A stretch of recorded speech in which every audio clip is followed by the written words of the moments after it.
और खबरों की तफसील।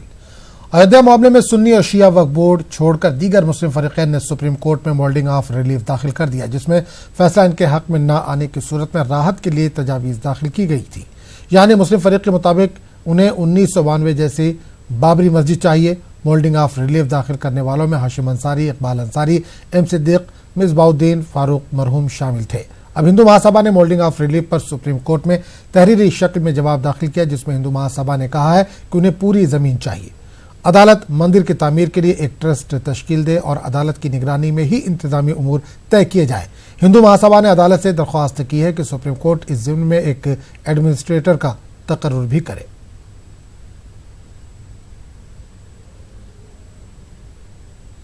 तो आइए देखते हैं इस मामले में हिंदू महासभा के सदर चक्रपाणी महाराज का क्या कहना है। ये तो ठीक है, अब तो उच्च न्यायालय को ही तय करना है, और लेकिन मध्यस्थता या बातचीत की हमेशा होती रहनी चाहिए, क्योंकि देश सबका है और बातचीत से बड़ी समस्याओं का निराकरण हो जाता है। तो जो हुआ है तो माननीय सुप्रीम कोर्ट को ही करना है, इसमें कोई दो राय नहीं है।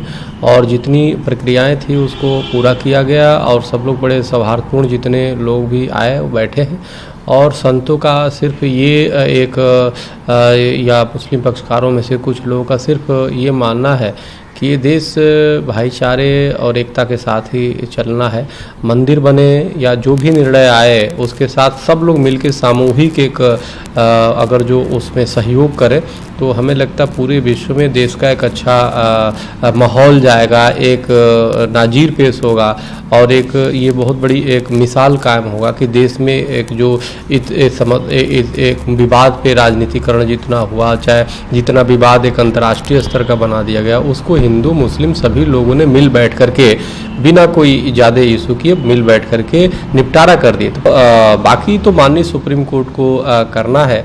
माननीय सुप्रीम कोर्ट जैसा आदेश करेगा, जो भी आदेश देगा, हम लोग उसके साथ हैं। और वहीं आचार्य सत्येंद्र दास का कहना है कि अब तो इस मामले में सुप्रीम कोर्ट के फैसले का इंतजार है। ये पता है कि हमारे पक्ष में नहीं आएगा, वो इसको टाल रहे हैं, इसको टालते चले जा रहे हैं। अभी तक तमाम बातें आई, स्वयं सुप्रीम कोर्ट ने कहा कि आपको मध्यस्थता समझौता करना तो आप लोग कर लीजिए, अब बैठे रहे। अब सुन्नी सेंट्रल बोर्ड का जो चेयरमैन है उन्होंने कहा कि हम सुलह की बात चला दिया, तो ये केवल लटकाने वाली बात है और बाकी कुछ नहीं। वास्तविकता ये है कि सुप्रीम कोर्ट निश्चित जो की कर चुका है और जो भी आदेश दे, ऑर्डर करे, वो सबको मानना है। तेलंगाना भर में आरटीसी जेएसी का बंद जारी है। बंद के पेश नजर सड़कों से आरटीसी बसें गायब रहीं। कई मुकामात पर एहतजाज कर रहे आरटीसी हड़ताली मुलाजमीन को पुलिस ने गिरफ्तार करते हुए पुलिस स्टेशन मुंतकिल किया। आपको बता दें कि तेलंगाना के 4 मुख्तलिफ मुकामात पर आरटीसी जेएसी के बंद की तस्वीर आप देख सकते हैं। तस्वीर में महबूब नगर में आरटीसी मुलाजमीन ने बस डिपो के बाहर एहतजाज किया। इसी तरह संगारेड्डी में भी बंद के दौरान सड़कें सुनसान मंजर पेश कर रही है। कई एहतजाजी आरटीसी मुलाजमीन को पुलिस ने हिरासत में लिया। खम्मा में भी बंद मनाया जा रहा है। बंद के दौरान पुलिस ने एहतजाज कर रहे आरटीसी मुलाजमीन को हिरासत में लिया। वारंगल में भी एहतजाज के दौरान कशीदगी देखी गई। एहतजाज के सबब ट्रैफिक जाम देखा गया। इस दौरान पुलिस ने कई एहतजाजी मुलाजमीन को हिरासत में लिया।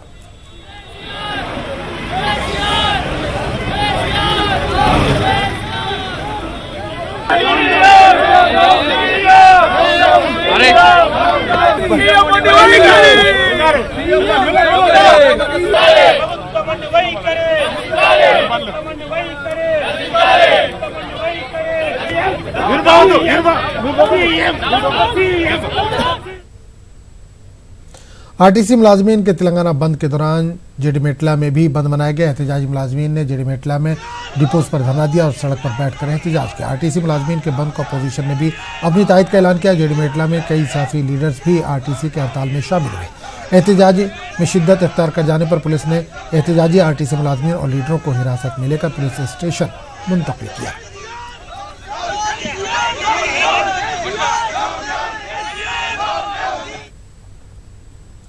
आरटीसी के तेलंगाना बंद के तायद में सीपीआई ने भी एहतजाज किया। सीपीआई के लीडरों ने आज हैदराबाद में बाइक रैली निकाली।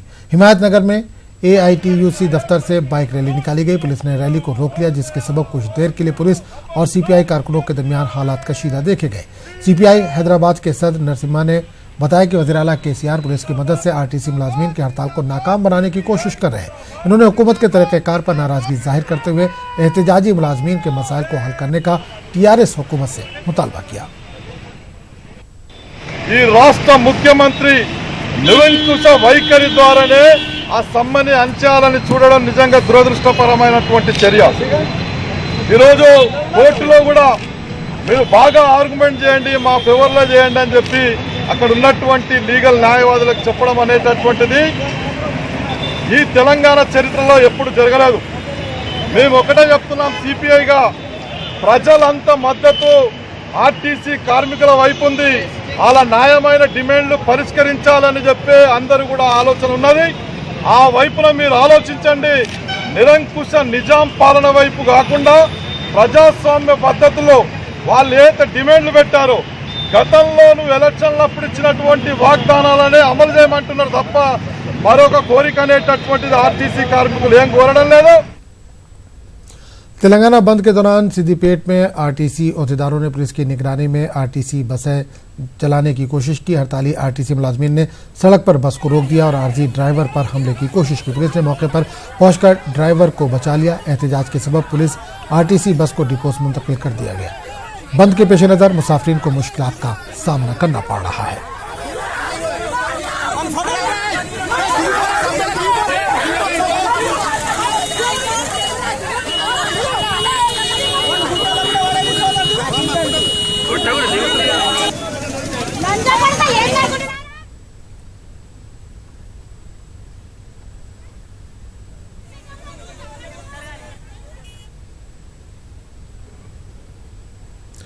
APSRTC के मुख्तलिफ यूनियनों ने तेलंगाना RTC हड़ताल की तायद की है। APSRTC एम्प्लॉयज यूनियन के लीडरों ने बतौर एहतजाज विजयवाड़ा में सुर्ख पट्टियां बांध कर एहतजाज किया। यूनियन लीडरों ने कहा कि तेलंगाना RTC मुलाजमीन के मुतालबात जायज़ है। रियासती हुकूमत को चाहिए कि मुलाजमीन के मसाइल पर तवज्जो दे और इन्हें जल्द से जल्द हल करते हुए एहतजाजी मुलाजमीन की खिदमात को बहाल करे।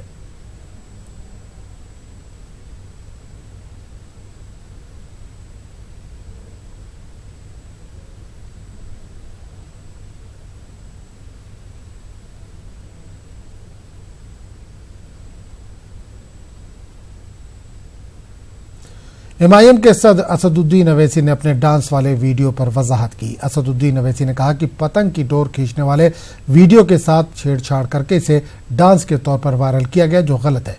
हमने कभी डांस नहीं किया। हमारे पार्टी का इंतखाबी निशान पतंग है और हर जलसे के बाद हमारी पार्टी के इंतखाबी निशान पतंग को आवाम के जहन में डालने के लिए जो पतंग जो पिलाते ना तो उसमें खींचते, तो वो खींचते हम तो खींच को जो है कोई एक मस्खरा वो वीडियो के पीछे कोई गाना लगा दिया और गाना लगा के ये बता रहे कि मीडिया में कि मैं नाचा। भाई साहब, मैं म्यूजिक से बहुत दूर था और दूर रहूंगा इंशाल्लाह। दूसरी बात यह है कि मैं यकीनन झूमता हूँ जब मैं एक अच्छे खारी की खिरात सुनता हूँ। मैं यकीनन झूमता हूँ जब मैं एक अच्छे नात खा की नात सुनता हूँ। मैं यकीनन मुझे झूमना महसूस होता है जब मैं अल्लाह का जिक्र सुनता हूँ। तो ये चीज़ों से मेरा कोई ताल्लुक़ नहीं है। मेरे मीडिया के लोगों से और जो साहब वीडियो बने उनसे ही बोल रहा हूँ कि भाई साहब ये गलत है। हम अपनी पतंग के निशान को आवाम में पहचान और उसकी मकबूलियत दिखाने के लिए हर जलसे के बाद कोई भी मजलिस का हर कैंडिडेट वो इस तरह खींच के दिखाता, तो आप उसको दिखा रहे कि उन्होंने डांस किए। अरे ये सब चीज़ों का शौक़ नहीं है मेरे को, ना मेरे पास टाइम है। ये इसकी वजाहत में करना यकीनी समझता हूँ। MIM के कौमी सरबराह असदुद्दीन अवैसी का औरंगाबाद में दूसरे दिन का जलसा वादों और सौगातों का दिन रहा। मजलिसी कायद ने महाराष्ट्र के मुसलमानों को रिजर्वेशन दिलाने के लिए तहरीक चलाने, अलीगढ़ मुस्लिम यूनिवर्सिटी के औरंगाबाद शाख के क़याम को यकीनी बनाने के अलावा औरंगाबाद शहर को नशे की लानत से पाक करने का अज़्म जाहिर किया।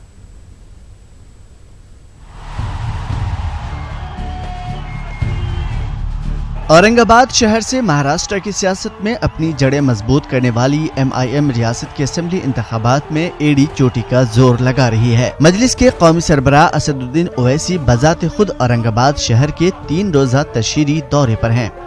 दिन भर शहर के मुख्तलिफ इलाकों का पैदल दौरा करने के बाद MIM सरबराह ने इजलास आम से खिताब किया। असदुद्दीन ओवैसी ने रियासती मसाइल पर तफसीली रोशनी डाली और मरकज की मोदी हुकूमत और रियासती हुकूमत की पॉलिसियों पर नुक्ताचीनी की। असदुद्दीन ओवैसी ने बीजेपी की चुनावी मंशूर पर भी कई तंज कसे। रियासती हुकूमत पर अक़लियतों के साथ इम्तियाजी सलूक का इल्जाम आयद करते हुए कहा कि मराठा समाज को रिजर्वेशन देकर मुसलमानों से उनका हक छीना गया। मजलिस महाराष्ट्र के मुसलमानों को उनका हक दिलाने के लिए रास्ते पे उतरकर तहरीक चलाएगी। जब तक महाराष्ट्र के मुसलमानों को उन 55 बिरादरियों को रिजर्वेशन नहीं मिलेगा, हमसे इंसाफ नहीं हो सकता। मेरे भाई, इस रिजर्वेशन की लड़ाई को हमको लड़ना है। और जिस तरह हमारे मराठा भाइयों ने रोड पर निकल कर आकर पूरा चक्का जाम किया, इंशाअल्लाह ताला बाद इलेक्शन के हमको भी एक प्रोग्राम बनाना पड़ेगा। हम भी निकलेंगे रोडों पर और मैं तुम्हारे साथ रोडों पर निकलूंगा। हम भी रोडों को जाम करेंगे क्योंकि हमको हमारा हक मिलना चाहिए। जब मराठाओं को मिल सकता है तो महाराष्ट्र के मुसलमानों को आरक्षण क्यों नहीं देंगे। आजाद चौक में हुए इस तशहीरी जलसे में हजारों की तादाद में MIM सरबराह के मद्दाहों ने शिरकत की। इस मौके पर असदुद्दीन ओवैसी ने मुंबई में वजीर आजम नरेंद्र मोदी की बम धमाके के ताल्लुक से की गई तकरीर का हवाला देते हुए सवाल किया कि धमाके के मुतासिरीन को तो अदालतों से इंसाफ मिल गया, लेकिन मुंबई फसादात की कलई खोलने वाली श्री कृष्णा कमीशन की रिपोर्ट पर अमल आवरी क्यों नहीं की जा रही है। MIM सदर ने गुजरात फसादात पर भी लब कुशाई करने का वजीर आजम से मुतालबा किया और वजीर आजम के बयान को चुनावी स्टंट से ताबीर किया। अहमदाबाद में, गुजरात में फसाद हुआ, क्या उन लोगों को न्याय मिला? क्या उन लोगों को न्याय मिला? वजीर आजम बताइए आप। क्योंकि महाराष्ट्र और मुंबई का इलेक्शन जीतना है तो बम ब्लास्ट याद आ गया। तो मैं आपसे पूछना चाहता हूं, बताओ उसका क्या होगा? एहसान जाफरी के कातिलों का क्या होगा? अपनी 40 मिनट की तकरीर में असदुद्दीन ओवैसी ने कई मुद्दों पर MIM का मौक़िफ़ उजागर किया। साथ ही औरंगाबाद शहर में अलीगढ़ मुस्लिम यूनिवर्सिटी की शाख के क़याम को यकीनी बनाने के लिए ऐवान पार्लियामेंट में आवाज उठाने का यकीन दिलाया। औरंगाबाद शहर में AMU की शाख के क़याम का एक देरीना मुतालबा रहा है जो सियासी रंजिश की नजर होकर इल्तवा में पड़ा है। और मैं औरंगाबाद की आवाम से वादा कर रहा हूँ कि मैं और इम्तियाज जलील इंशाअल्लाह ताला हिंदुस्तान की पार्लियामेंट में इस बात का मुतालबा करेंगे। जरूरत पड़ी तो मिनिस्टर से जाकर मुलाकात करेंगे, जरूरत पड़ी तो प्राइम मिनिस्टर से भी मुतालबा करेंगे कि अलीगढ़ मुस्लिम यूनिवर्सिटी का एक कैंपस औरंगाबाद में कायम होना चाहिए। MIM सरबराह ने औरंगाबाद की तरक्की को यकीनी बनाने और इल्तवा में पड़े तरक्याती कामों को अंजाम तक पहुंचाने का भी वादा किया। साथ ही औरंगाबाद शहर को मंशियात की लानत से पाक करने और इस कारोबार में मुलव्विस लोगों की सरकोबी का यकीन दिलाया, लेकिन इस काम को डॉक्टर गफ्फार कादरी की कामयाबी से मशरूत कर दिया। आजाद चौक के इस जलसे में एक तरह से पूरा शहर MIM सरबराह को सुनने के लिए उमड़ पड़ा था, लेकिन ये जोश व जज्बा मजलिस के तीनों उम्मीदवारों की कामयाबी का जामिन भी बनता है या नहीं, इसका फैसला पोलिंग के नताइज करेंगे। न्यूज़ 18 उर्दू के लिए औरंगाबाद से अजहरुद्दीन की रिपोर्ट। महाराष्ट्र असेंबली इंतखाबात के लिए आज तशहीरी मुहिम थम जाएगी। वहीं मरकजी वजीर अमित शाह ने महाराष्ट्र के नवापुर असेंबली हल्के में अवामी रैली से खिताब किया। अमित शाह ने अवामी रैली से खिताब करते हुए कहा कि अगर नवापुर के अवाम नवापुर से बीजेपी के उम्मीदवार को कामयाब बनाती है तो ये समझेंगे कि इसने बीजेपी के भगवा झंडे को मजबूत किया है।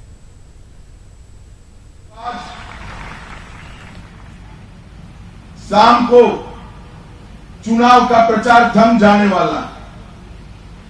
मुझे महाराष्ट्र यूनिट ने अंतिम दिन कहां जाना है इसके लिए सूची भेजा था। इसमें नवापुर का नाम नहीं था।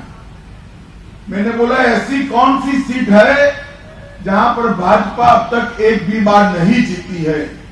उन्होंने कहा नवापुर है। मैंने बोला मैं नवापुर जरूर जाऊंगा, इस बार कमल जाऊंगा।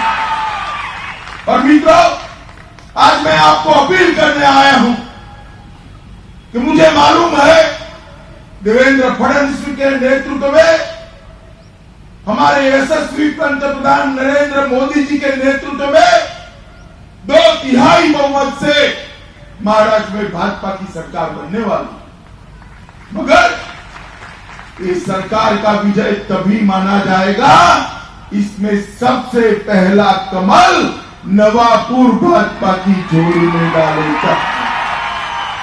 और इसलिए भाई भरत गावित हमारे प्रतिनिधि है।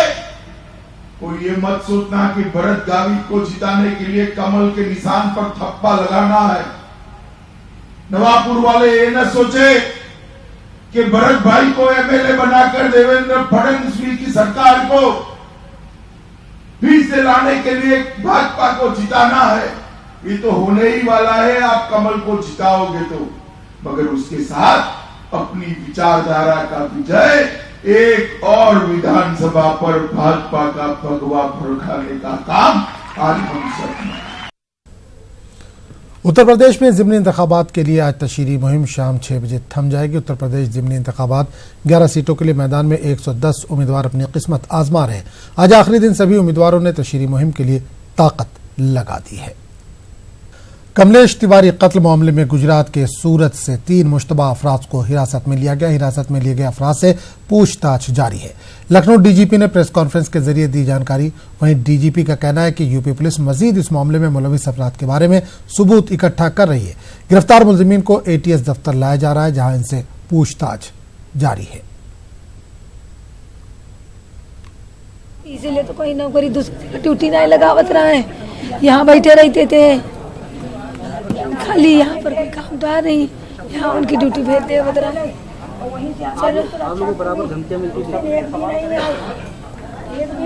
रोज धमकी मिलती थी इनको कि तुमको हम मार देंगे, तो ये भी कहते थे कि तुम्हारे दम हो तुमको मार के दिखा दो, तो उनके दम था तो मार के दिखा दो। लेकिन धमकी रोज मिलती थी, रोज।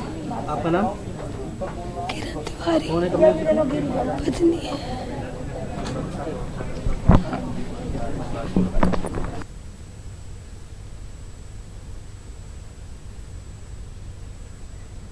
तो नाज़रीन, कमलेश तिवारी की बेवा मीडिया से इस वक्त खिताब कर रही थी। आगे बढ़ेंगे दूसरी खबर की तरफ। कश्मीर के मशहूर सियाती मुकाम गुलमर्ग के गंडोरी इलाके में मौसम की पहली बर्फबारी हुई। अफरवट, गंगडोरी और दूसरे मुकामात पर बर्फबारी हुई है। मैदानी इलाकों में कल शाम से ही बारिश हुई है।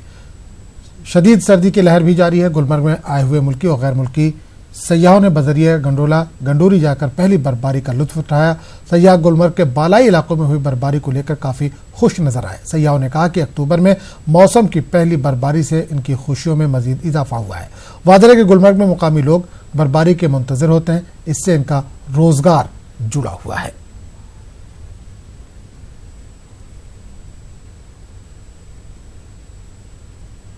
अच्छा लग रहा है, बहुत ही मजे आ रहे हैं, बर्फ का बहुत ही आनंद आ रहा है। हम लोग बहुत ही खुश हैं यहाँ के। इससे पहले आपने बर्फबारी देखी है कभी? नहीं, कभी नहीं देखा, पहली दफा देख रहा हूँ। यहाँ के लोग बहुत अच्छे हैं, बहुत कोऑपरेटिव हैं। हम लोगों को बहुत ही कोऑपरेट करके बहुत अच्छे ढंग से यहाँ तक लेके आए हैं। हम लोग बहुत ही खुश हैं यहाँ के लोगों से।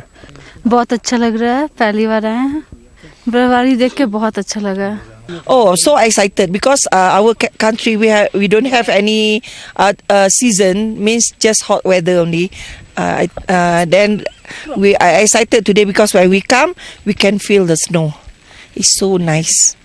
सयाहती मुकाम गुलमर्ग में आज यहाँ कुंगडोरी के मुकाम पर यानी गंडोला के फर्स्ट पेज पर आज मौसम की पहली बर्फबारी हुई है। और इससे पहले भी जो अफरवट का मुकाम था वहाँ पे भी चंद रोज पहले वहाँ पे पहाड़ों ने सफ़ेद दोशाला ओढ़ लिया। और अगर हम मैदानी इलाकों की बात करेंगे, कल शाम से ही मैदानी इलाकों में बारिशों का सिलसिला जारी था और शदीद सर्दी की लहर भी जारी है। उम्मीद यही की जाती है कि गुलमर्ग में ज़्यादा से ज़्यादा टूरिस्ट आए और यहाँ वो कुदरती खूबसूरती से लुत्फानंदोज हो सके। मुनीर हुसैन, न्यूज़ 18 उर्दू, गुलमर्ग। कोते समात और कुव्वते गोयाई से महरूम रत्नीपुरा टर्मर्ग के बशीर अहमद नामी नौजवान आर्ट यानी मुसव्वरी और क्रिकेट जैसे खेल में अपना लोहा मनवा रहे हैं। बशीर ने मुसव्वरी में लाजवाब नमूने बना डाले हैं, लेकिन हुकूमत की अदम तवज्जुही की वजह से बशीर और उनके घर वाले दिल बर्दाश्ता हैं। पेश है टर्मर्ग से मुनीर हुसैन की ये रिपोर्ट।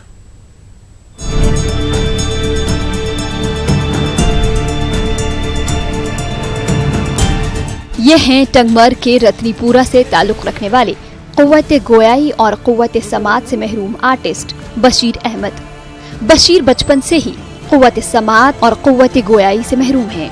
अलबत्ता बशीर को कुदरत ने एक ऐसी क़ुव्वत और हुनर से नवाजा है जिसे देखकर हर कोई हैरान होता है और इससे मोहब्बत भी। क़ुव्वत समात व गोयाई से महरूम बशीर एक कलमी आर्टिस्ट के तौर पर अपने फन का जलवा बिखेरते हैं। घर वालों के मुताबिक बशीर बचपन से ही कागजों और कॉपियों पर मुख्तलिफ तस्वीर बनाते थे और अब मुसव्विरी बशीर की जिंदगी का एक अहम हिस्सा बन गई है।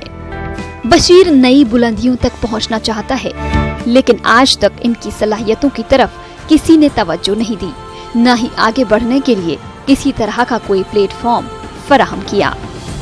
ये कह रहा है कि जब मैं छोटा था मुझे बचपन से ही ये शौक था पेंटिंग्स बनाने का, और मेरे जहन में सिर्फ यही सवाल उठते कि मैं इस आदमी की तस्वीर बनाऊं। और मैं बचपन से ही गूंगा और बहरा था। मैंने बहुत से पेंटिंग्स बनाए, सबों ने तारीफ की, लेकिन किसी ने इसकी पूरी तरफ तवज्जो नहीं दी। इसकी हुनर की तरफ किसी ने भी आज तक तवज्जो नहीं दी है। हम यही चाहते हैं कि ये जो इसकी पेंटिंग्स है, अगर ये एग्जीबिशन में रखेंगे तो इसकी भी जो आधे पेंटिंग्स वो लाखों में जाते हैं, लेकिन कोई इसकी तरफ तवज्जो ही नहीं देता है। इसके हुनर की तरफ अगर तवज्जो दी जाए तो इसकी भी आमदनी बढ़ सकती है। बशीर सयाहती मकाम गुलमर्ग में कायम गुलमर्ग गंडोला केबल कार में बहैसियत कैजुअल मुलाजिम के तौर पर काम कर रहे हैं। इनके घर वालों का कहना है कि इन्हें गुलमर्ग में इसीलिए तैनात किया गया कि वो यहाँ मुसव्विरी करके दुनिया भर के सयाहों को अपनी जानिब मुतवज्जा करें, साथ ही अपनी रोजी रोटी भी कमा सकें। लेकिन सितम ज़रीफी ये है कि मुतल्लिका महकमे या हुकूमत ने इनके इस आर्ट की जानिब कोई तवज्जो नहीं दी। घर वालों का कहना है कि कई बार हुक्काम की जानिब से कहा गया कि बशीर की मुसव्विरी के नमूने नुमाइश गाहों में रखे जाएंगे, लेकिन वो आज तक न हो सका। हुकूमत की अदम तवज्जुही की वजह से घर वाले बशीर के इस काम और मेहनत से दिल बर्दाश्ता हो चुके हैं। हम तो खुश है, लेकिन कभी कभार लगता है कि ये उसमें जब गवर्नमेंट इसकी तरफ तवज्जो ही नहीं देती है तो मैं भी कभी इसको बोलता हूँ क्यों आप एक टाइम वेस्ट करते हो। गुलमर्ग में इसलिए इसको भेजा गया कि वहाँ बहुत से टूरिस्ट आते थे और वहाँ इसकी पेंटिंग्स वो देख सके, लेकिन किसी ने इसकी तरफ उस बाद में किसी ने इसकी तरफ कोई तवज्जो नहीं दी। फिर उसको as a casual labour gondola में रखा गया। थन पे तम सात पे कुठिस गह तुथ मगर अमिस जहन अथ सतन पे गो यह बोड़ बोड़ बोड़ यह स्कूल गसान अमिस त्यूता कापी खर्च कलम खर्च यह निवान बस बनावस यम शक्ल स्कूलस मज बेहे तत बनाहे यम शक्ल अमिस कोर अस पे खानदार अमिस वनकस बच्चे दपान अमिस दित खुदायन बहार अमिस गम बच्चे असल तम कत कर असल पे तो वनकस खुश यह दपान कुन पे गोस यह बच्चन पन्न खानदार पन्न पलित हेकुन तो अत मज खुश यह बनावान वनकस यम तो मगर तवज्जो मा कह दिवान यह रात